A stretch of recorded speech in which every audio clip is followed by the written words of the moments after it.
Semua keluhan-keluhan masyarakat akan kami catat dan akan kami tindak lanjuti. Kemarin juga Pak Prabowo sampai hari ini juga masih ada video-video yang mengatakan itu ditunggangi asing, awas karena ada asing dan sebagainya. Saya pikir nggak usah ngelebar ke sana Pak Prabowo, karena ini apa, pemantiknya itu adalah kebijakan pemerintah yang tidak bijak itu yang membuat rakyat ini kepanasan sehari-hari, tambah itu tambah ini ya. Ini saya ada beberapa catatan ya.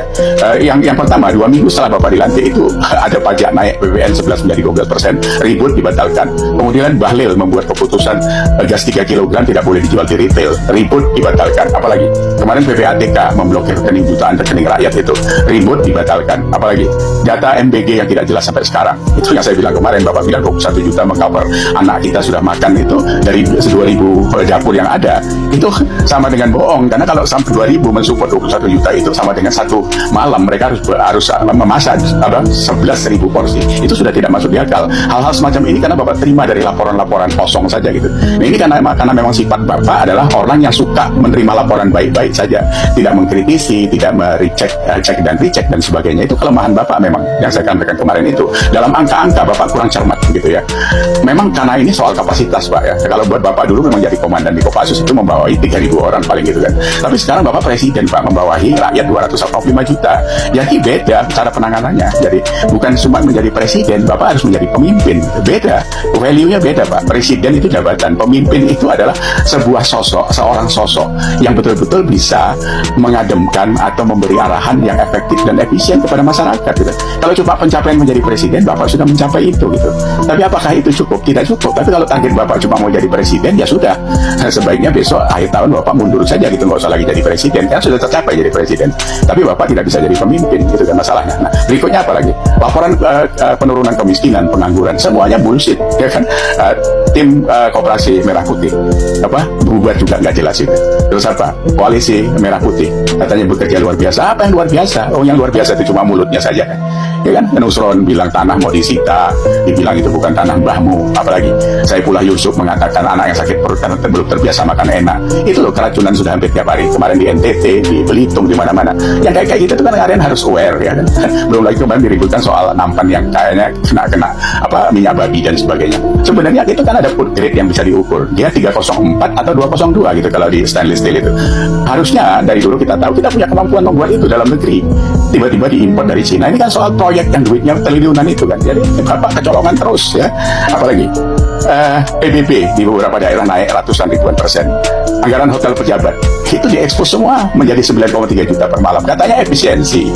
Bu Sri Mulyani ini sebagai seorang Menkyu itu menjadi kayak lepas kendali sekarang ya.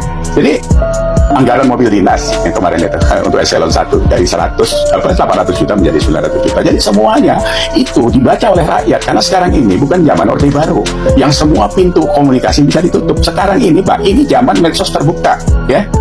Jadi Pak Prabowo ya,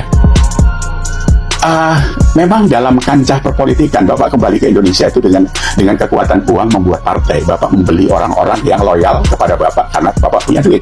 Itu sama kan seperti Fadly John dan sebagainya sekarang itu. Semuanya menjilat.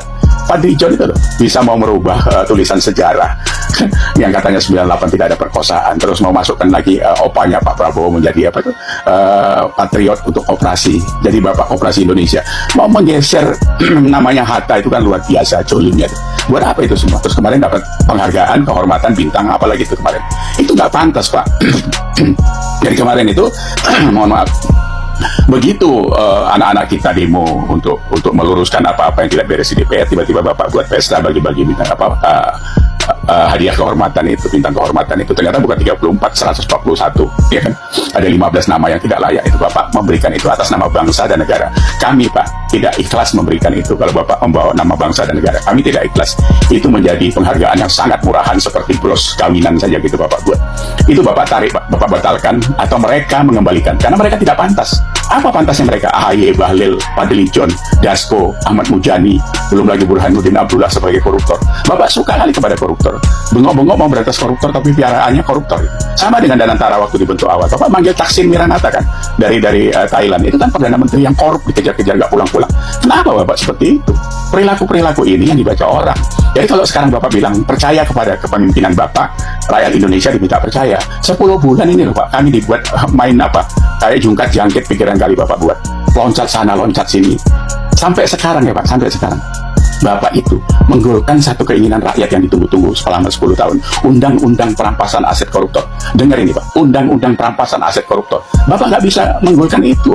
Buat perpu kalau perlu. Kalau perlu semua undang-undang dibatalkan, buat perpu saja kalau kita butuh. Kan Bapak punya hak untuk itu. Ya kan? Kenapa itu nggak Bapak bisa buat? Karena mungkin Bapak memang terikat di dalamnya itu.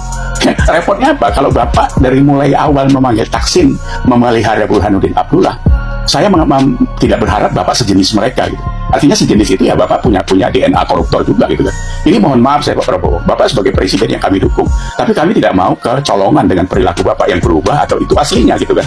Karena apa? Kalau ini sampai dibiarkan membawa resiko besar untuk bangsa ini. Bapak ini sekarang masuk masa transisi, transformasi untuk persiapan anak muda menggantikan Bapak di 2029. Indonesia ini butuh kelangsungan Pak yang dipimpin anak muda. Bapak kan sudah tua, nanti 78, nggak mungkin lagi sudahlah. Kesehatannya dan sebagainya tidak mumpuni lagi. Jadi Bapak siap-siap untuk menyiapkan saja tongkat estafet. Jangan berharap lagi kalau itu mau dilanjutkan menjadi 2 periode. Ketuaan Pak. Ya. Nah, anggaran DPR ini kawan-kawan yang harus kita selesaikan. Karena apa? Anggaran 9,1 triliun itu, kalau kita compare dengan apa yang pernah disampaikan Chris Dayanti, yang waktu itu Pak Mahfud bilang, ya memang pendapatan DPR itu 2 miliar 1 bulan. Kalau sekarang saya lihat itu kebutuhannya itu kira-kira apa? Anggaran itu mengcover 1,3 miliar. Kita bandingkan dengan polisi yang 20 juta setahun per kepala, ASN 20 juta per tahun per kepala, TNI 27 juta per tahun per kepala. Apa per bulan maksudnya? Sementara DPR betul 43 kalinya. Apa yang mereka buat sama kita? Mulutnya kotor seperti itu. Ini pemantiknya kan mereka juga. Kuya-kuya, Sahroni, Eko Patrio, itu bajingan-bajingan tengik yang sok sekarang udah kaya itu, terus kita dihina-hina seperti itu. Ini tidak efektif buat kita bernegara ya. Jadi saya pikir Pak Prabowo harus siap-siap. Kalau perlu Bapak berdialog dengan kami. Bapak undang kami ke istana atau ke warung kopi mana, mari kita santai minum kopi. Biar kami kasih masukan Bapak. Kumpulkan Bapak punya menteri, wamen dan sebagainya itu. Biar kami kasih tahu, karena kami yang di bawah ini yang tahu Pak. Biar saya mewakili, karena apa? TikTok saya Pak, 24 jam, 48 jam, itu sudah ada 2,5 juta viewer yang mengomentari apa yang saya upload di situ tentang Bapak dan kondisi di pemerintahan dan DPR itu. Mari kita ketemu. Biar saya bawa teman 5-10 orang untuk berdialog dengan Bapak. Nggak usah merasa dizolimi atau merasa digurui. Kita tukar pikiran saja. Karena belum tentu juga kami benar, belum tentu juga semua pikiran Bapak benar, ya kan? Mari, karena kita ngurus negara ini Pak, bukan ngurus warung kopi ya. Jadi sekali lagi Bapak presiden Pak, bukan ngurusin warung kopi ya. Mari kita ketemu kapan kami diundang. Nggak usah mikirin ongkosnya Pak, saya berangkat sendiri ya. Kami tunggu undangan Bapak. Terima kasih. Assalamualaikum.